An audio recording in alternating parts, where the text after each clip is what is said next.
こんにちは、金子でございます。ということで、本日の食材がこちら。よいしょ。ホタテっていうことでね、それではこちらをさばいていく。はい、改めまして、本日の食材がこちら。ちょっと小ぶりなホタテ。っていうことでね、今日はホタテの動画でございます。で、こちらのホタテなんですけど、ブランド名が漁師が食うホタテっていうブランド名らしいです。めちゃめちゃ攻めたブランド名ですよね。で、本来市場に出回るホタテっていうのは、2年育てた2年貝、3年育てた3年貝。このホタテはですね、1年生のホタテなんですね。なんでサイズは小ぶりですね。ホタテはね、1年でだいたいこのぐらいの大きさになるんですね。で、皆さん美味しいホタテっていうのは、どういうホタテをイメージしますか？だいたい大きくて肉厚なものが美味しいと思われがちなんですけど、実はね、違うらしいです。このぐらいの大きさのホタテがもう最高にうまいらしいですね。本来このぐらいの大きさのものって殻付きの状態では出回らないんですよね。で、今日は送っていただきました。こういう器具もつけてくれてありました。でこういう風に説明もいろいろ送ってくれてあります。こう剥き方とか、あとこういうね、こうして食べたら美味しいよーって。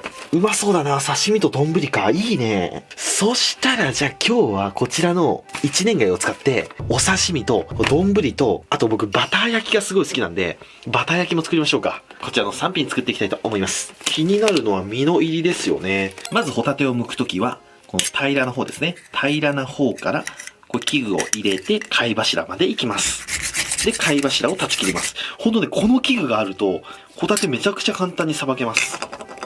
お、身の入りいいですね。で、ほら、貝紐もね、まだ動いてますね、こうやって。これがね、新鮮な証拠ですよ。そしたらこの鱗を取って、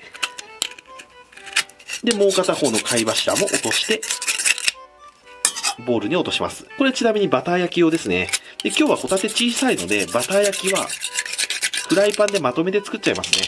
素晴らしい鮮度ですね。このぐらいの大きさと鮮度感のホタテだったら、鱗も食べちゃっても大丈夫そうですけどね。うわ、すげえ、まだめちゃめちゃ、今見ました？パッて。すっごい元気。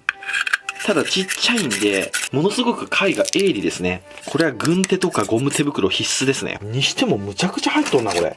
100枚ぐらい入ってんじゃないか。貝紐の裏通して、貝柱を引っぺがすと。今日は鱗も一緒に食べてみましょうか。まあ、ホタテとか魚介類全般に言えるんですけど、極力真水でビシャビシャと洗わない方がいいです。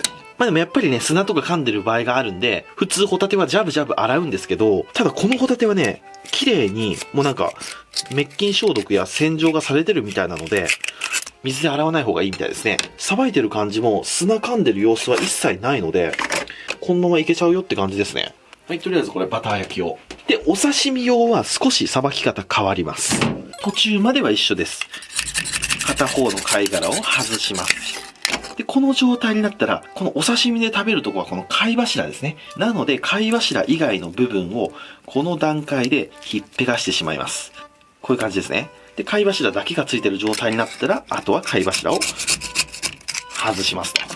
はい、これ、いいサイズですね。このぐらいのサイズだったらもう切らないで一口でいいと思いますよ。片方外して、貝柱以外の部分をこの状態で剥がします。で、貝柱だけになったら貝柱を外すと。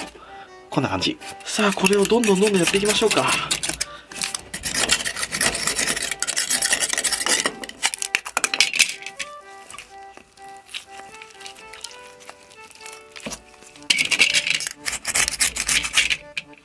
はい、ではこのように剥き終わりました。あんだけあったホタテも貝柱だけにすると、こうちっちゃいボウル1杯分ぐらいなんですね。で、こっちがね、貝柱と鱗ですね。これは冷凍しといて、また別の用途で使いたいと思います。そしたら刺身は、貝殻置いて、そこに貝柱をドカッと置きます。ちょっと大葉をかましたりすると緑が入って綺麗ですね。よし、こんな感じ。そしたらわさびすりましょうか。わさびはできるだけこのわさび芋をすってください。で、わさび芋ってこの根元の方が辛いんですよね。で、なんで辛いかというと、わさびってこう生えてるんですけど、虫に食べられにくくするように、なんか根元の方が辛くなってるっていう記事を見ましたよ。軽くイボイボを取ったらわさびすりですっていきます。で、わさびを保管する際は、コップに水を入れて、こういう風に刺して、これで冷蔵庫で保管すると乾燥しないで長持ちしますよ。そしたらすったわさびをここに乗っけたら、はい、まずお刺身の完成ですね。そしたらお次は丼を作っていきましょうか。まず朝月を刻んで、そしたら今日は酢飯でいきましょうか。ご飯に、今日は米酢でいきましょう。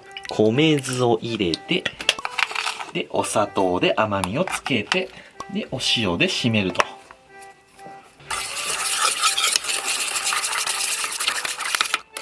ちょっと味見。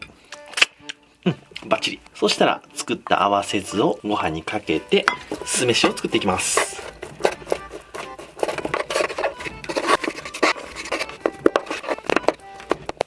よし、OK。そしたら、お椀に、先ほどの酢飯を入れていきます。で、そこに、一生懸命剥いた、こちらのホタテを、ドカッと入れます。で、真ん中はちょっと開けましょう。ご飯が見えないように、ホタテを敷き詰めていくと。で、卵を割り、卵黄を真ん中に乗せます。で、先ほど切った朝月を散らせば、はい、こちら生ホタテ丼の完成。はい、そしたらバター焼き作っていきますね。フライパンに、まずはバターですね。たっぷりと。で、ニンニクもいきましょうか。せっかくなんで。バター醤油ニンニク味でいきましょう。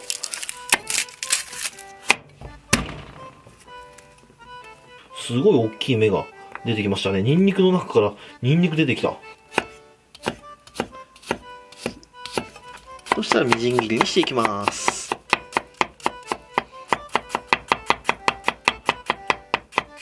ょっとこのニンニク大きいんで半分でいいかな。はい、そしたらいきますよ。まずバター。そしてここでニンニクも入れちゃいます。で、弱火。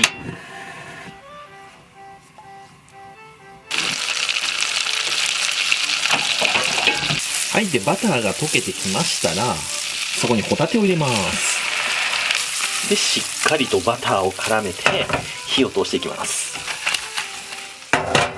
強火で火を通すと、バターが焦げて茶色くなっちゃいますんでね、弱火でゆっくり火を通してください。ホタテにこのように火が入りましたら、火加減を少し上げます。で、そこにお醤油を垂らします。で、鍋の縁で軽く焦がして、合体。しっかり絡めてあげれば、はい、これでホタテのバター醤油ニンニク焼きの完成。そしたらこちらを盛り付けていく。で、ホタテだけだとちょっと殺風景なので、そういう時はね、こういうサニーレタスとか、あとレモンとか、トマトが入ると、もう一気に華やかになります。盛り付けに困った時は、もう何も考えず、この3つをお皿に忍ばしてください。レモンはくし切りでいきましょうか。8等分に切って、わたわたを切れば、あら素敵。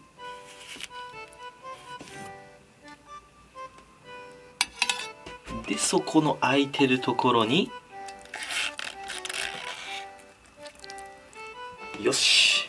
で、ちょっとこういうとこ拭いて、で、仕上げにブラックペッパーをちょっとかけましょうか。はい、これでホタテのバター醤油ニンニク焼きの完成。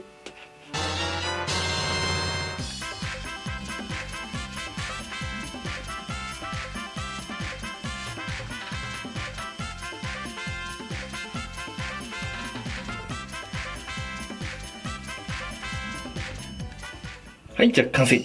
いただきます。よーし、食べていこう。ホタテ尽くしの完成でございます。まずはシンプルにお刺身の方からいきましょうか。で、すりたてわさびをつけて、今日根っこの方を使ったんであんまりつけすぎるとすごい辛いんで、ちょこっとだけ。で、醤油にちょんちょんとつけて、いただきます。うわー、甘みがすごいし、小粒なのにしっかりと歯応えがある。すげえうめえな、これ。うまっ。これすごいわ。これ皆さんが思ってる食感じゃないです、これ。すごい歯応え。鮮度いいのがものすごい伝わってきますね。うまい。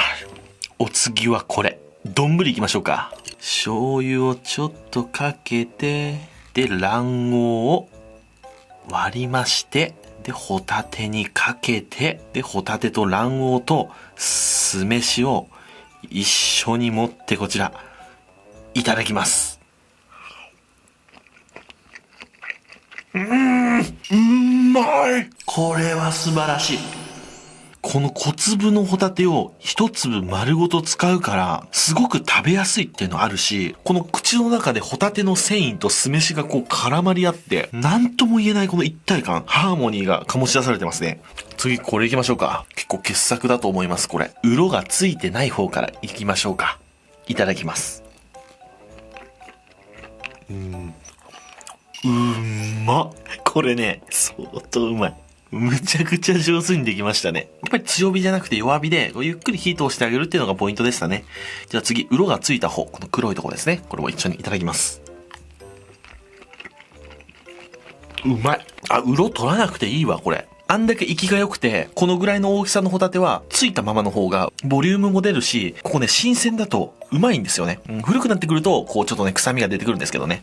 取った方がいいって言われてるし、僕も言い続けてるんですけど、時と場合によっては、つけたままの方がいい場合もあります。で、ちょっとね、ガリガリとするところがありますんで、蓋を開けた時に、やっぱり一度ね、塩水かなんかで洗って、汚れを落とした方が間違いないのかなと思います。味はむちゃくちゃうまいです。はい、ということで、今日はこちらのホタテのフルコースときましたら、お飲み物、こちらやっていきたいと思います。せーの、でん！銀色のやつ。こちらでいきたいと思います。天空から落として、泡を立てて、そこに注いでいくスタイルでいきましょうか。この泡が落ち着く間に、お手紙を読むと。うわ、嬉しいことがいっぱい書いてくれてあります。もう本当にありがとうございます。それで泡が落ち着いたら、そろそろっと、ビールを流し込んでいくと。はい。これで完璧。7対3ですね。この注ぎ方だと泡も超クリーミー。いただきます。